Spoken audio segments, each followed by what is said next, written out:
Hi friends, welcome back to another video. Today we're going to be answering a question in regards to range of motion when using whole arm handwriting. Let's jump right into it. Okay, so we're talking about range of motion in cursive handwriting. And I believe the problem this individual was having, I'll have the comment bleep up onto the screen, but the specific problem they were having were with descenders. So for example, a letter that features a descender, let's go ahead and do like the letter G. Right, the descender is the part of the letter that drops below the line. And they were having a hard time executing that range of motion using whole arm movement. So something that typically happens, and this is something that happened with me, is your writing tends to become larger when you embrace whole arm movement. So if we're considering what whole arm movement is, it's a writing style where the movement originates with the arm and not with the fingers. The fingers remain stationary. Now there is a practical application to this.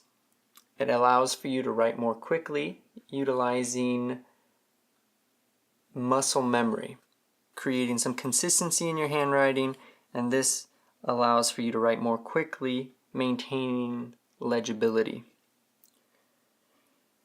However, the practice is difficult in and of itself. It takes time for you to adjust to this writing style.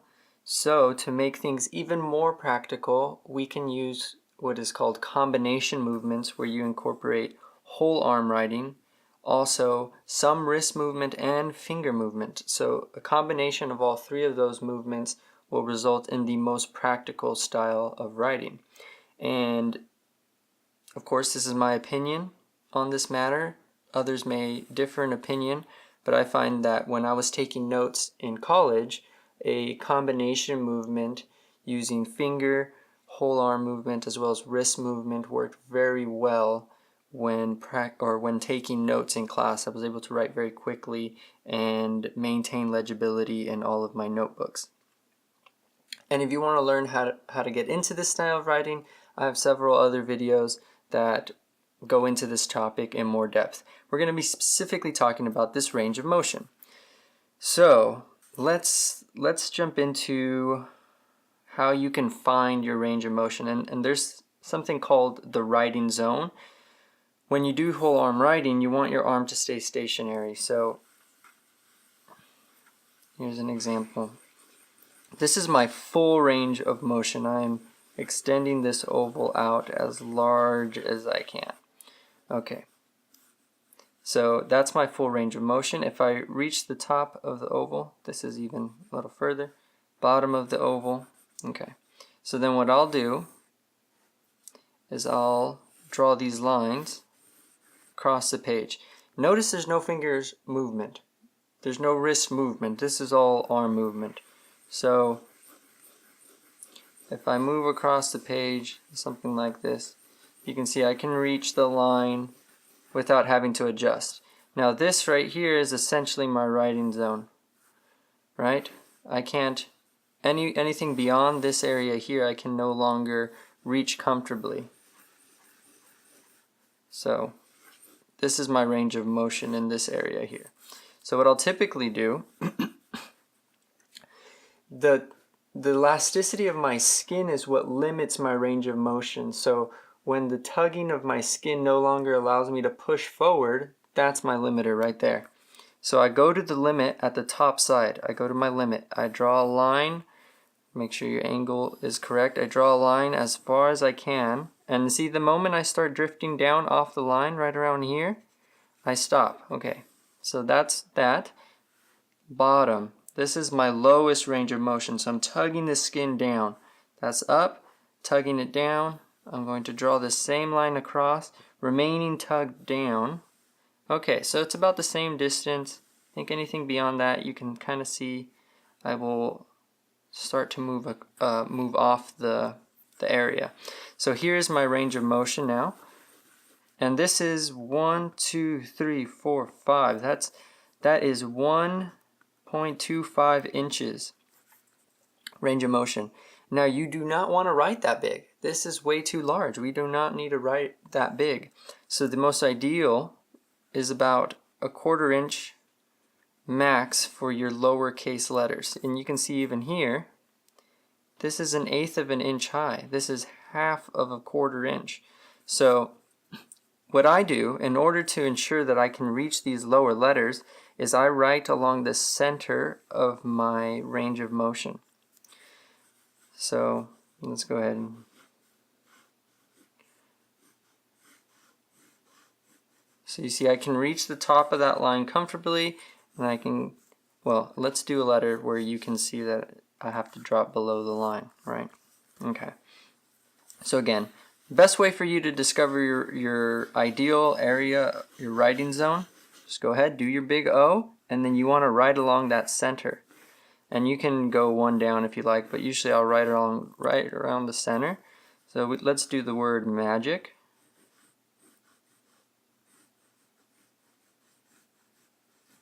So you see I was able to drop below the line very comfortably. There is no limitation in my movement there, and that's because my full range of motion allows me to go this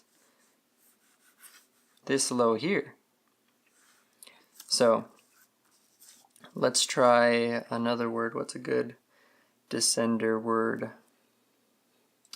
Let's do the word going. So without checking my range of motion, and I'm able to do that because I've practiced for a certain amount of time that allows me to just know right off the bat where my range of motion is. I can feel it in the arm. Let's go ahead and darker pen so you can see.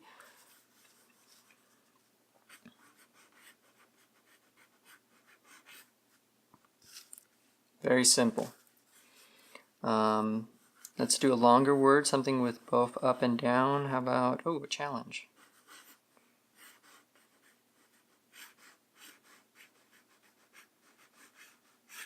So you see I was able to go up and down easily without having to incorporate any finger movement.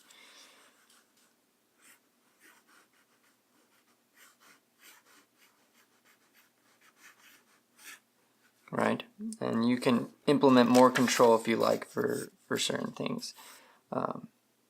But the goal ultimately, if you're embracing this style of writing, and a friend of mine, Perfect Biscuits, here on YouTube, I highly recommend you check out his videos as well if you're into handwriting. He has a great video where he talks about whether or not you should even embrace whole arm handwriting. And you need to consider why you're going to do that, because the practice in and of itself isn't an extremely easy thing to take upon yourself. So you have to really consider, why are you doing this? If it's for practical means, you can incorporate some whole arm movement into your handwriting so that you can write more quickly. But in the long run,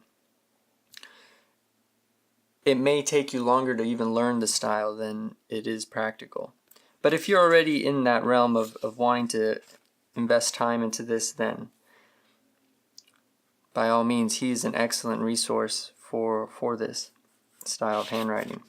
So again, we can do another word. Well, let's show you the range of motion in pen. Okay. So again, I'll check my full range of motion.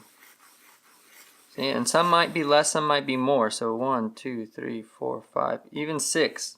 So right along the center of that.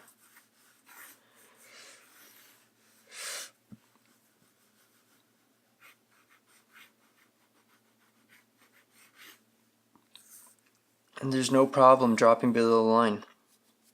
Another thing that I've seen some people do is incorporate a little bit of finger movement when they're dropping below lines, doing terms.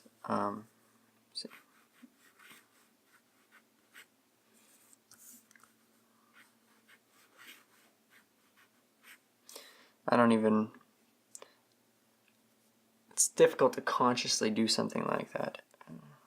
But it's something that I wouldn't worry about. If you're finding that you're moving your fingers a little bit as you're writing, I wouldn't worry about it. results in a quicker style of writing and may even allow for more consistency in your handwriting.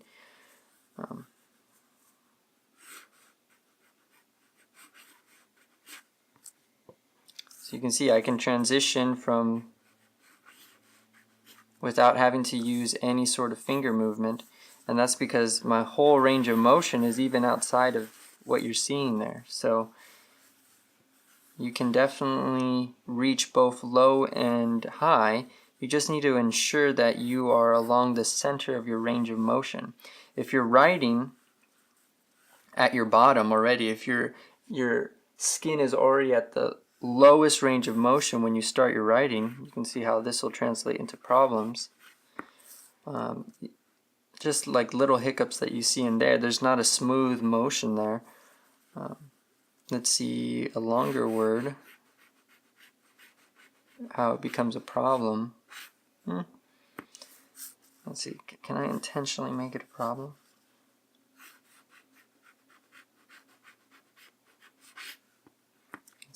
It's difficult. It's difficult to make it intentionally a problem. But I have encountered that before in my own journey through this style of writing, where I can't make the lower descender as smooth as I would like. What's a good word? See, rain?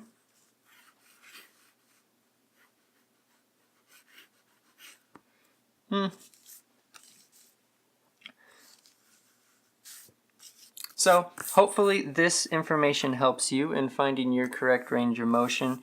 Like I said, just go ahead, find your full motion. Oh, hitting the paper there. Find your full motion right along the center of it so that you can hit both lows and highs without having to change your positioning, right? So that's ultimately the goal. I hope you have found this video helpful. And if you have any questions, please leave them down below. I'll be happy to answer your questions. All right, thank you for tuning in. We'll see you in the next video.